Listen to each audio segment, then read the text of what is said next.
예, 오늘은 이제 이 말씀을 중심으로 크로스의 19가 예수 그리스도 두 번째 시간을 이제 살펴볼 텐데요. 지난주에는 이제 19가 앞부분 세 가지 그림을 살펴보면서 그 예수님의 인격과 사역에 관해서 살펴봤습니다. 예수님의 인격이라고 하는 것은 이제 예수님은 온전한 하나님이시면서 동시에 온전한 사람이라고 하는 것, 예수님의 신성과 인성에 관한 문제를 다루는 것이 이제 예수님의 인격에 관한 이슈였고요. 예수님의 사역은 이제 예수님께서 이 땅에 오셔가지고 어떠한 사역을 구체적으로 하셨는지를 이제 지난 시간에 말씀을 드렸죠. 그래서 그림 3개를 가지고 살펴봤는데요. 오늘은 이제 19가에 나오는 나머지 4개의 그림을 좀 살펴보려고 합니다. 4개의 그림 중에서 이제 첫 번째 그림이 이 그림인데요. 제목은 예수 그리스도의 여러 가지 사역입니다. 제목은 여러 가지 사역이라고 되어 있지만 사실은 이제 여기 그림은 네 가지의 직분, 그리스도의 4가지 직분이라고 하는 것이 더 정확합니다. 그래서 예수님이 이 땅에 오셔가지고 사역을 하시면서 특별히 4가지 직분을 행하셨는데 첫 번째 이제 4가지 질문 중에서 왼쪽 위에 있는 그림이 이제 이 그림인데요. 이 그림 보시면 이 그림이 얘기하는 건 뭐냐? 예수님께서 선지자적인 사명을 감당하셨다라고 하는 것을 우리에게 보여주고 있습니다. 이제 머리 동그라미가 2개 있는 건 항상 예수님이죠. 근데 예수님께서 뭘 붙들고 있죠? 그게 뭔가요? 하얀색 바탕이 뭐예요? 돌판, 언약의 돌판을 붙들고 있죠.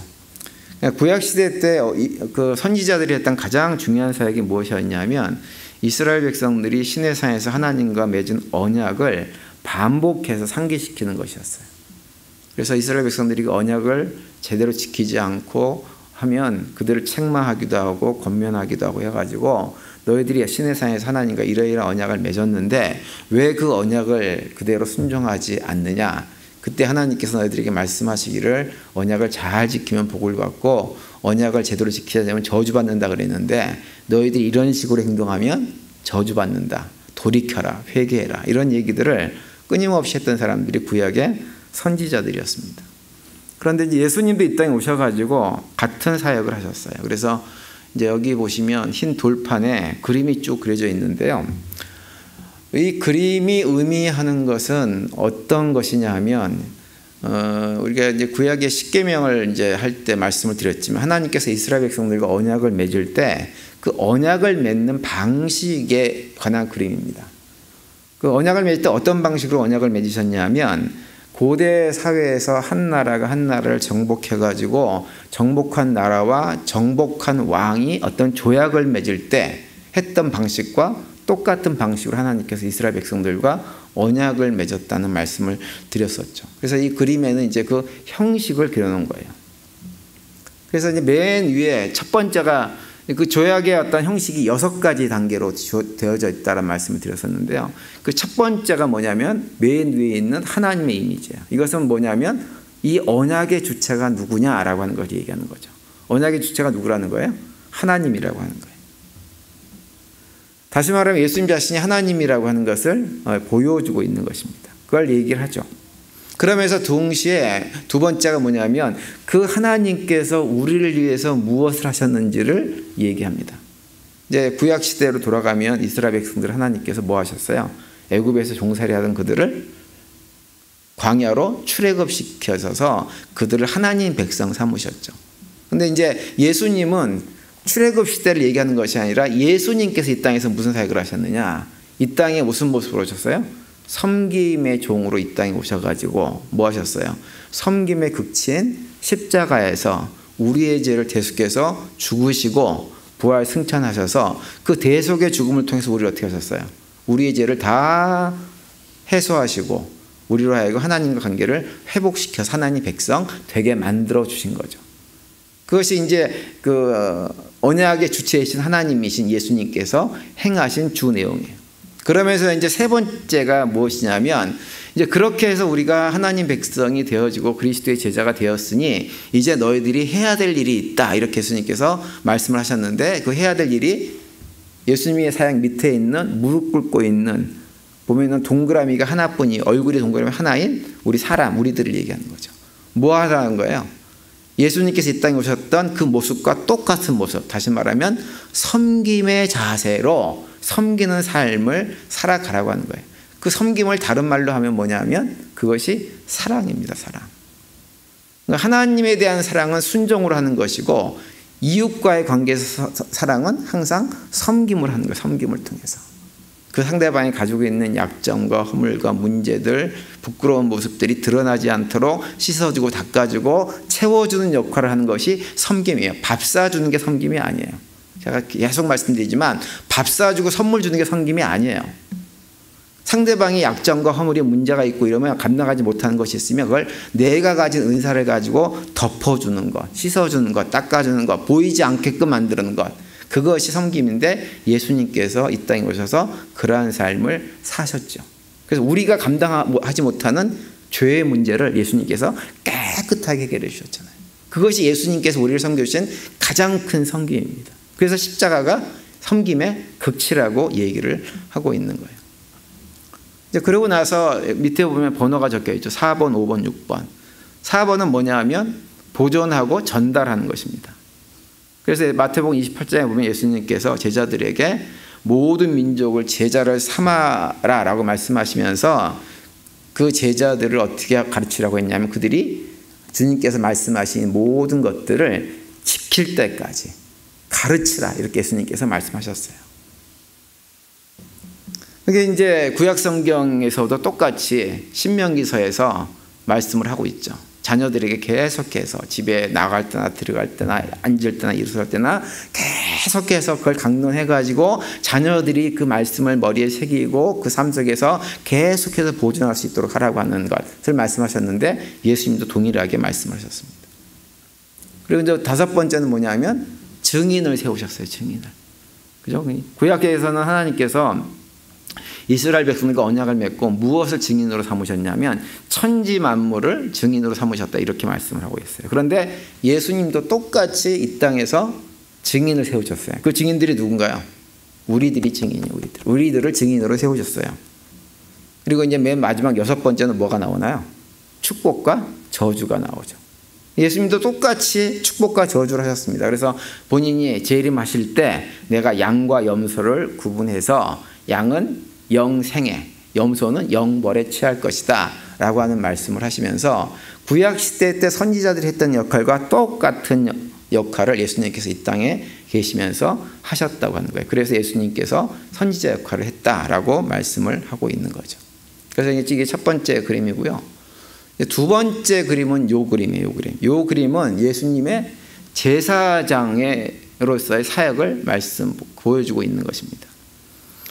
구약시대 제사장의 직분은 무엇이냐면 하나님과 우리와의 관계 속에서 죄가 가려져서 중간에 끼어가지고 하나님과 관계가 깨어지게 되어지면 그 죄의 문제를 해결하는 역할을 했던 사람이 누구냐면 바로 제사장들이었습니다. 구약시대 때는 뭘 통해서? 짐승의 제사를 통해 가지고 그 문제를 해결하셨죠. 그런데 예수님은 어떻게 해결하셨어요? 무엇을 통해서?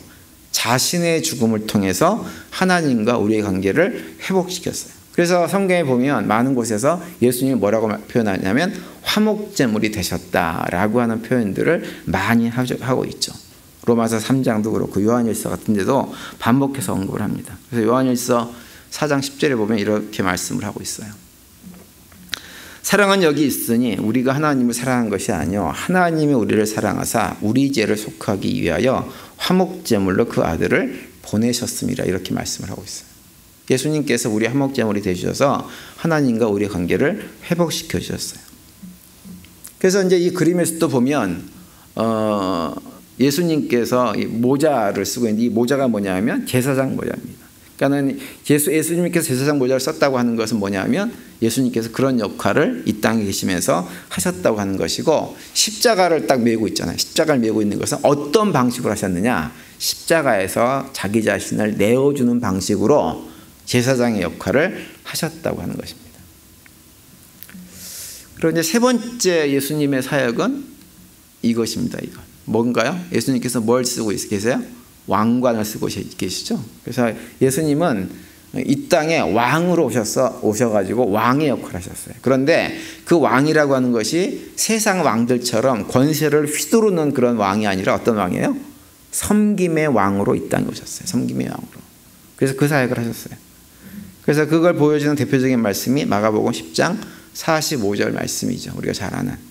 인자가 온 것은 섬김을 받으려 함이 아니라 도리어 섬기려 하고 자기 목숨을 많은 사람의 대성물로 주려 함이니라, 이렇게 말씀을 하고 있습니다.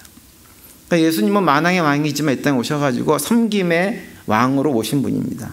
그런데 예수님은 본인이 섬김의 왕으로 왔지만 본인만 섬김의 왕으로 섬기는 존재로 머무는 것이 아니라 누구도, 우리들도 그 예수님을 닮아서 어떤 삶을, 섬김의 삶을 살기를 원하세요. 그래서 누가복음 22장에 가면 제자들끼리 어떤 논쟁이 벌어지냐면, 야, 우리 제자들 가운데 누가 가장 큰 대장 제자냐라고 하는 거 가지고 다투잖아요. 그럴 때 예수님께서 제자들에게 섬김의 삶을 살아야 된다고 하면서 이렇게 말씀을 하고 있어요. 누가복음 22장 24절 27절에 보면 예수께서 이르시되 이방인의 임금들은 그들을 주관하며 그 집권자들은 은인이라 칭함을 받으나 너희는 그렇지 않을지니 너희 중에 큰 자는 젊은 자와 같고 다스리는 자는 섬기는 자와 같을지니라. 앉아서 먹는 자가 크냐 섬기는 자가 크냐?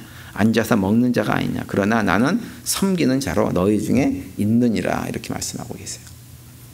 세상의 권세를 가진 임금들이 이런 사람들은 자신들을 굉장히 한껏 높여서 마치 자신들이 세상 모든 사람들이 은인으로 존경하고 떠받들어야 될 사람인 것처럼 행동을 하지만 우리는 그렇지 않다고 하는 거예요.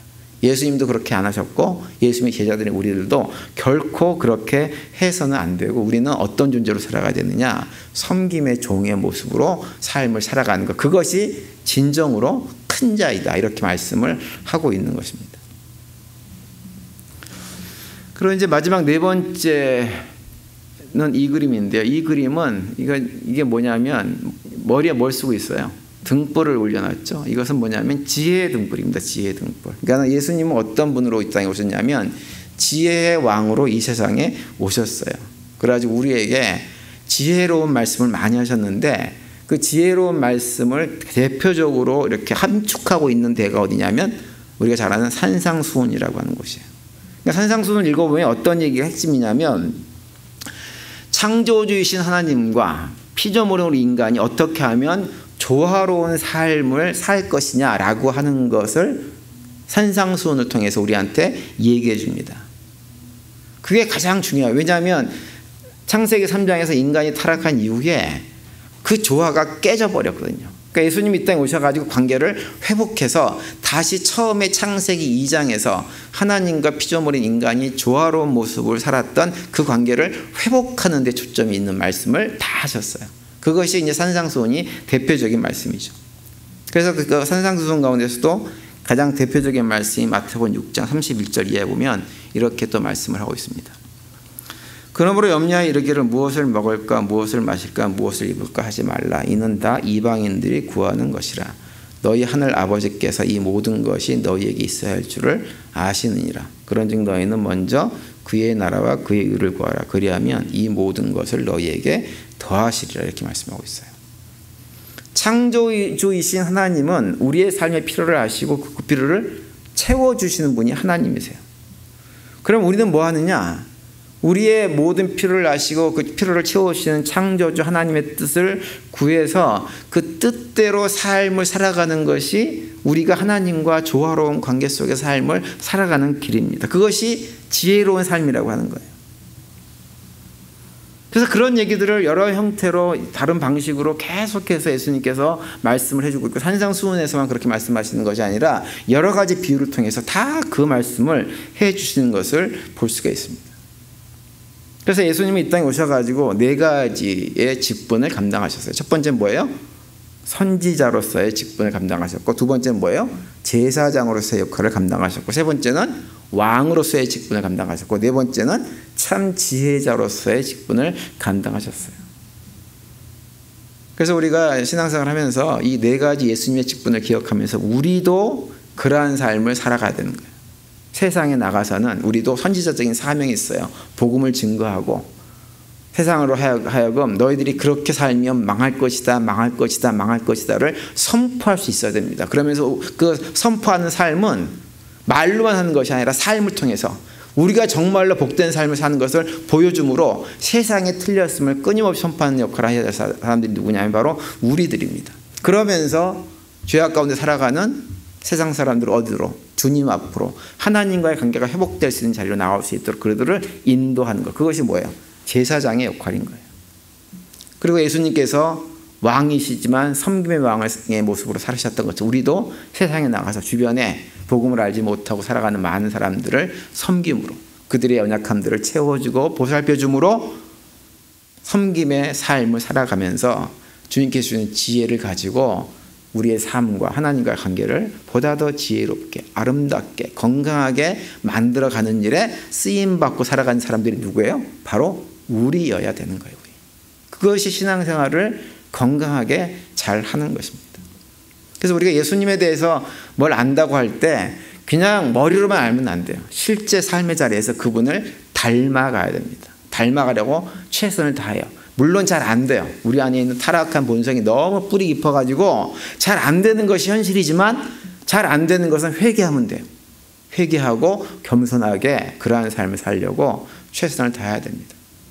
우리 성도님들이 그러한 것에 신앙생활의 목표를 맞추고 신앙생활 하심으로 해가지고 우리 슈르포트 보조 한인 장로교회가 이 지역에서 그 예수님의 역할을 감당하는 일에 귀하게 쓰임받는 그런 교회가 될 수 있게 되기를 정말 바랍니다. 그리고 이제 19가 5번째 그림은 이 그림인데요.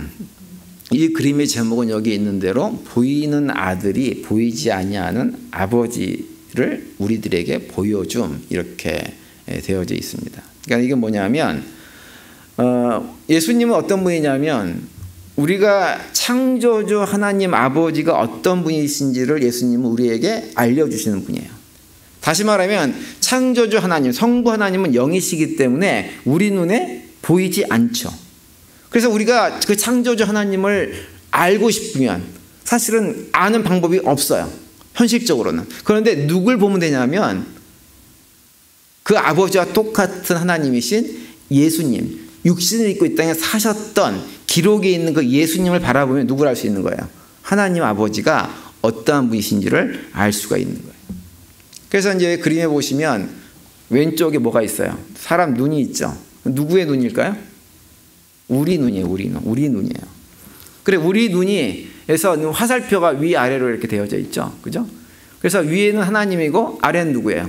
예수님이에요. 그래서 우리가 하나님에 대해서 알고 싶으면 누굴 보면 돼요? 예수님을 쳐다보면 알 수가 있다고 하는 거예요.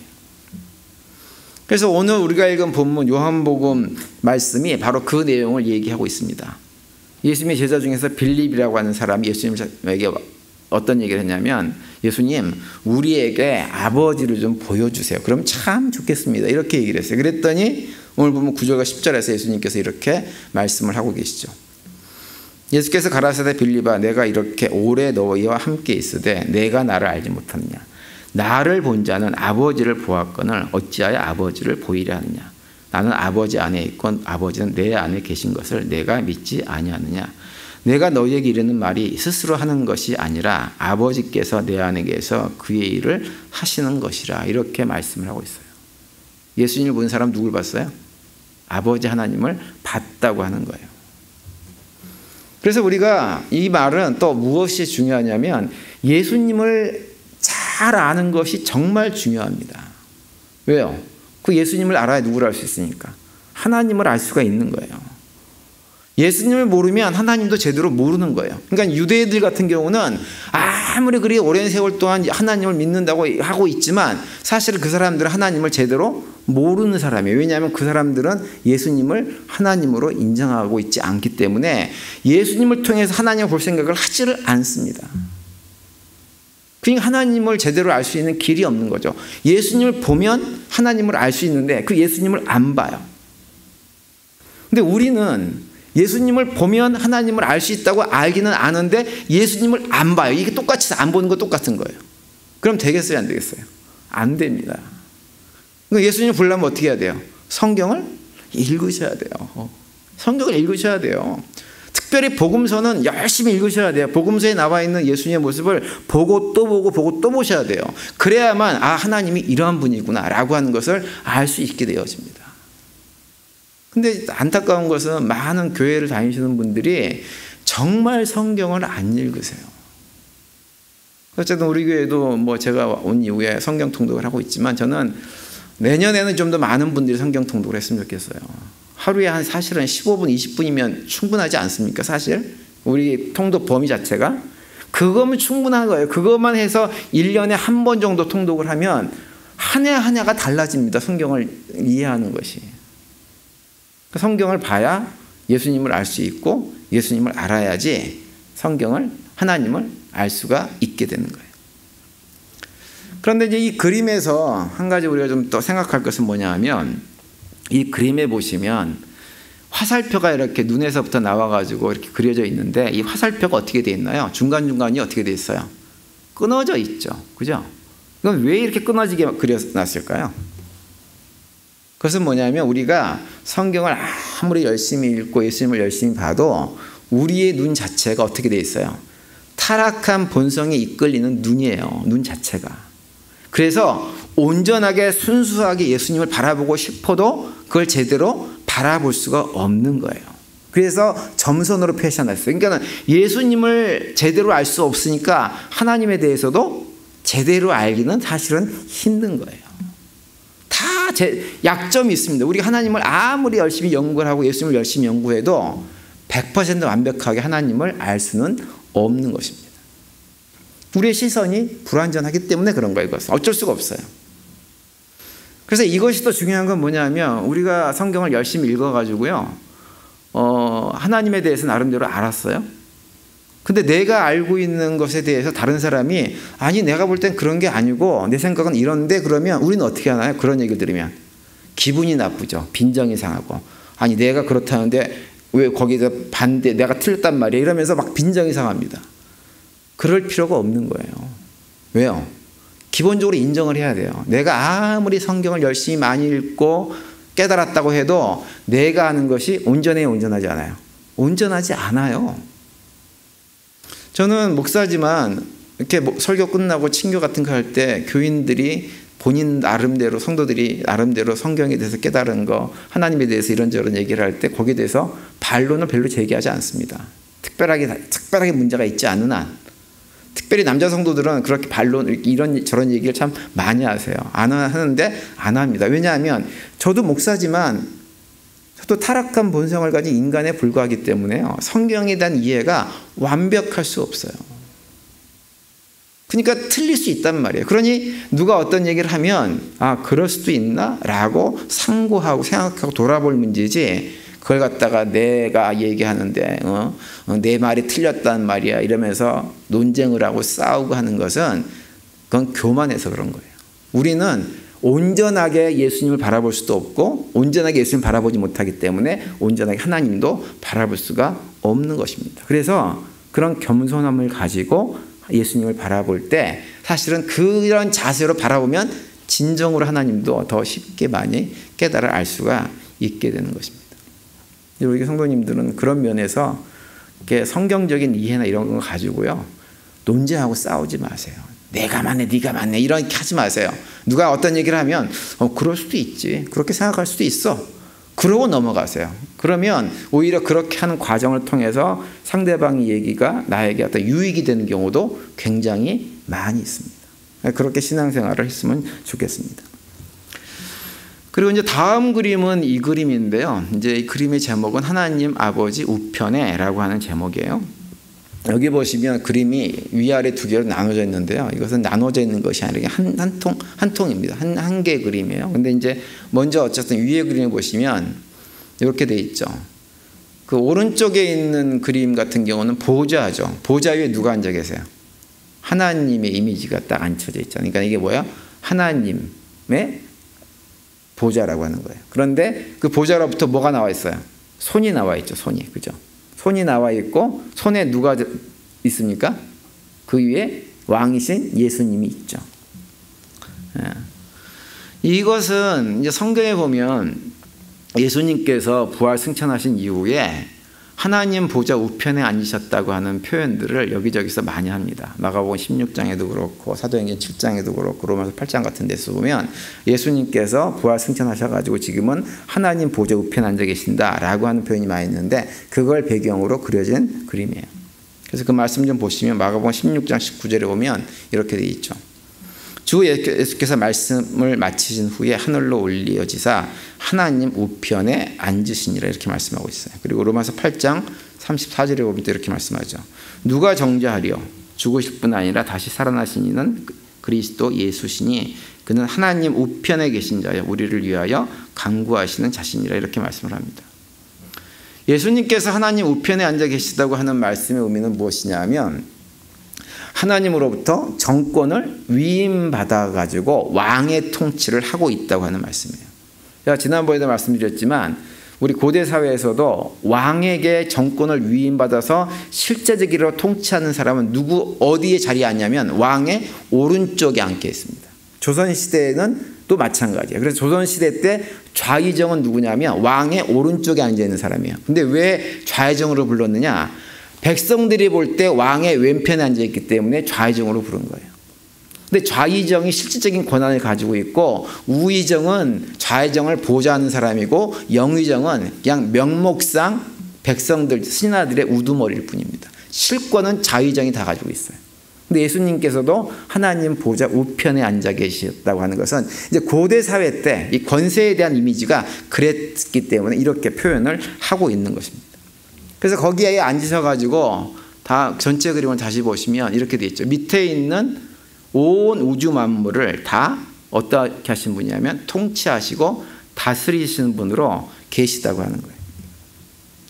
그런데 이제 우리가 여기서 생각할 건 뭐냐면 예수님께서 하나님 보좌 우편에 앉아 계셔가지고 온 우주 만물을 통치하신다라고 하는 것을 아는 것보다 더 중요한 것이 있어요.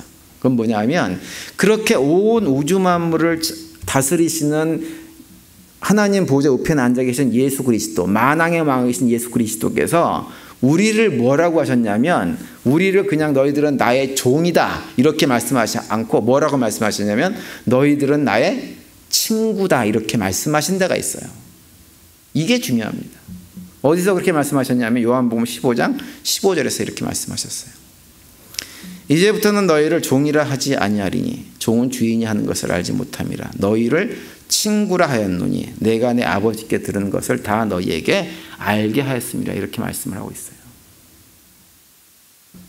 우리는 누구예요? 예수님의 친구예요. 친구. 우리가 이걸 기억하고 좀 살아야 됩니다. 그래서 우리 하나님 백성들은요 세상에 살면서 아무리 힘이 없어도 아무리 가진 것이 없어도 아무리 능력이 없어도 설령 지식이 없어도 세상에서 기죽고 살지 말아야 됩니다. 왜 그래요? 천지 만물을 창조하신 창조주 하나님이 누구예요? 우리의 아버지시고요. 천지 만물을 다스리시는 만왕의 왕이신 예수님께서 우리의 누구예요? 친구예요. 그쯤 되면 어깨 피고 살아야죠. 그렇지 않습니까? 뭐가 기가 죽어가지고는 눈치 보고 다른 사람들 눈치 보고 이러고 사냔 말이에요. 그럴 필요가 없는 거예요. 남들이 뭐라 그러든 상관없어요. 왜요?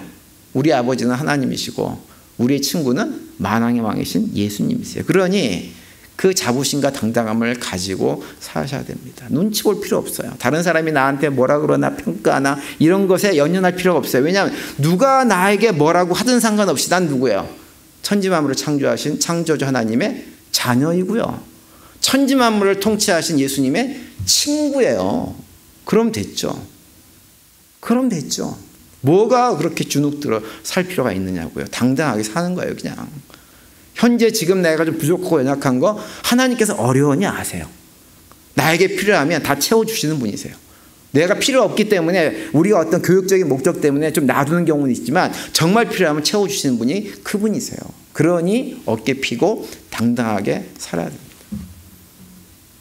우리가 시골에서 슈리포트라고 하는 슈리포트 보조라고 하는 참 시골 총구석에서 살지만 총구석에서 사는 것처럼 사시지 말고 온 우주 만물을 통치하시는 창조주 하나님 예수 그리스도의 친구됨을 기억하시면서 당당하게 삶을 살아내는 우리 모두가 될 수 있게 되기를 바랍니다.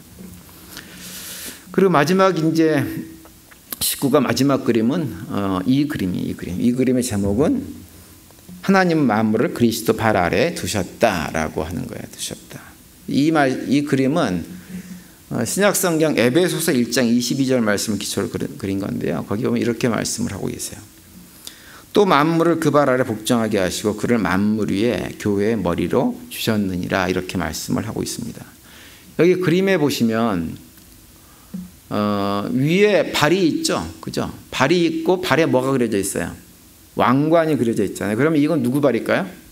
예수님의 발이, 예수님의 발. 근데 그 발이 어디 위에 올려져 있나요? 밑에 있는 그림을 싹 빼고 큰 가구같이 되어 있는 거 하나 있죠, 그죠? 그게 뭔가요? 그걸 발등상이라고 부르는 거예요. 발등상. 발등상이 뭐냐 하면 옛날에 왕들이 통치할 때 자기 발을 갖다가 걸쳐놓기 위해서 밑에 놓고 있는 것이 발등상이에요. 그런데 거기에 무엇이 들어있냐면, 그려져 있냐면 자기가 통치하는 자기 나라에 관한 모든 중요한 내용이 거기에 다 그려져 있습니다. 발을 밟고 있다는 건 뭐예요? 이 모든 것들이 내 발 아래에 있다고 하는 거예요. 내가 통치자라고 하는 거예요.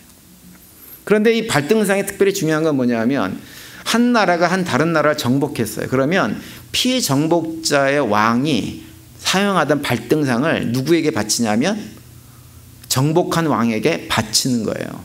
바쳐가지고 그 정복한 왕이 그 발등상을 밟고 일어서게 합니다. 그게 뭐예요? 너희들의 나라는 이제부터는 다 내가 통치하고 다스린다 라고 하는 의미로 그렇게 의식을 행했습니다. 근데 성경에서 에베소 1장에서 바로 그 얘기를 하시면서 예수님께서 만물을 발등상 위에 올려놓고 만물을 통치하시는 분이라고 하는 표현을 지금 하고 있는 거예요.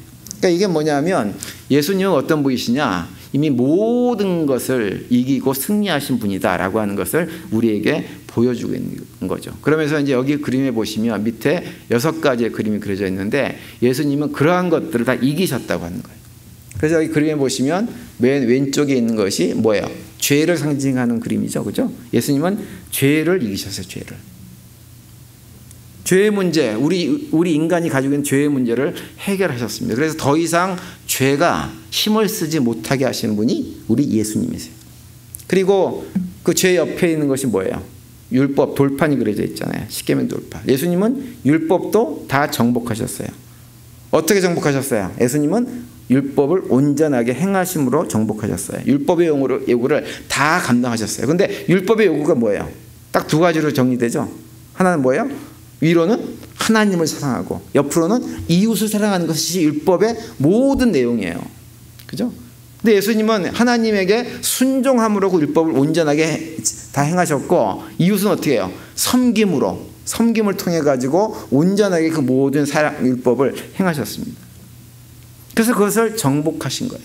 더 이상 율법이 우리를 정죄하지 못하도록 예수님께서 다 감당해 버리신 거예요.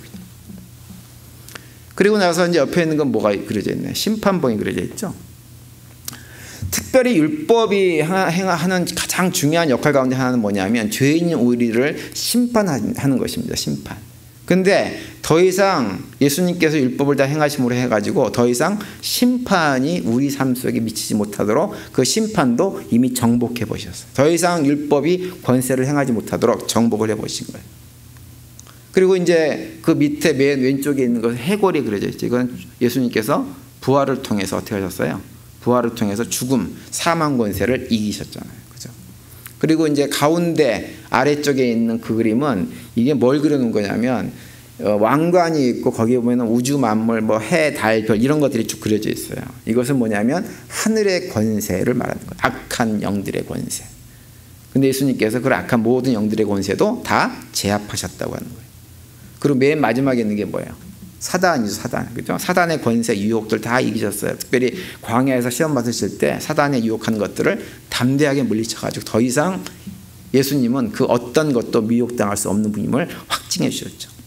그러니까 예수님은 이렇게 대단하신 분이세요. 한마디로 얘기하면 어떤 분이시냐? 우리가 이 땅에 살면서 영적으로 싸움을 해가지고 전쟁을 해야 되는 이런 모든 싸움을 예수님 스스로가 다 감당하시고 이미 승리해버리신 분이세요. 그래서 우리가 예수님 안에만 있으면 더 이상 이런 모든 것들이 우리를 어떻게 하지 못하는 거예요. 예수님께서 다 이기셨기 때문에. 그래서 요한복음 16장 33절에 보면 예수님께서 이런 말씀을 하고 계시죠. 이것을 너희에게 이르는 것은 너희로 내 안에서 평안을 누리게 하려 함이라. 세상에서는 너희가 환난을 당하나 담대하라. 내가 세상을 이기었노라. 이렇게 말씀합니다. 우리는 여전히 연약한 육신을 입고 살아가기 때문에 세상 가운데서 여러 가지 어려움들을 많이 겪습니다. 순간순간마다 영적인 전투들을 계속 해야 돼요. 그런데 예수님은 걱정하지 말라라고 하는 거예요. 왜? 너희들의 대장인 내가 이미 다 이겨놨어. 그러니 너희들은 신경 쓸 필요가 없어. 내가 이겼으면 너희들도 이긴 거야. 이렇게 말씀을 하고 있는 거예요. 성도들은 이 땅을 살아가면서 개개의 전투에서는 질 수 있습니다. 패배자가 될 수 있어요. 개개의 전투에서는. 그런데 전체 전쟁에서는 결코 질 수 없는 사람들이에요. 왜냐? 우리의 대장 되신 예수님께서 이미 그 전쟁을 승리로 완성하셨기 때문에 그래요. 그래서 우리가 믿음의 길을 걸어가면서 이런저런 전투를 해나갈 때 좀 실패하고 넘어져도 그거 가지고 너무 연연할 필요가 없는 거예요. 결국은 우리가 이기게 돼 있어요. 예전에도 한번 말씀드렸지만 우리가 이따금 대한민국하고 일본하고 하는 축구 경기 같은 걸 볼 때 생방송을 보지 않고 재방송을 보는 경우가 있죠. 근데 그 재방송이 뭐냐면 이미 이긴 경기예요. 그걸 재방송을 봐요. 그러면 중간에 게임을 지고 있다고 해가지고 불안하고 걱정하고 막 일어나요? 아무렇지도 않아요. 저도 중간에 뭐 골을 갖다 100골을 먹어도 상관없어요. 어차피 그 게임이 이겼다는 걸 알기 때문에. 그렇잖아요. 막 그거 보면서 막 불안해가지고 야 지금은 어떻게 하지? 이런 사람은 이상한 사람인 거예요. 근데 성경은 뭐라고 얘기하냐면 이미 다 이긴 경기야. 너희들의 게임은 재방송이야. 이미 다 이겼어. 그건 걱정할 필요 없어. 예수님께서 그렇게 말씀을 하고 계시는 거예요. 그러니 우리 신앙생활을 하면서 좀 내가 이런저런 전투에서 좀 지는 한이 있다 하더라도요. 너무 낙심할 필요 없어요. 너무 좌절할 필요 없어요. 왜? 결국은 우리가 이기게 될 것이기 때문에. 그것이 예수님께서 약속하신 말씀입니다. 따라서 남은 한 주간 동안 지내시면서 그 예수님을 바라보고 그 예수님 안에 거하는 남은 한 주간이 될 수 있게 되기를 간절히 바랍니다. 그래서 예수님께서 승리자인 것처럼 우리도 승리자로 살아가시면서 당당함을 가지고 만왕의 왕이신 예수님께서 나의 친구고 천지만물을 창조하신 아버지께서 하나님이 우리 아버지라는 그런 고백 속에서 당당함을 가지고 믿음의 생활을 해나가시면서 그 가운데 세상 사람들이 알 수 없는 또 평강을 풍성히 누리는 남은 한 주간이 될 수 있게 되기를 간절히 축원을 드립니다.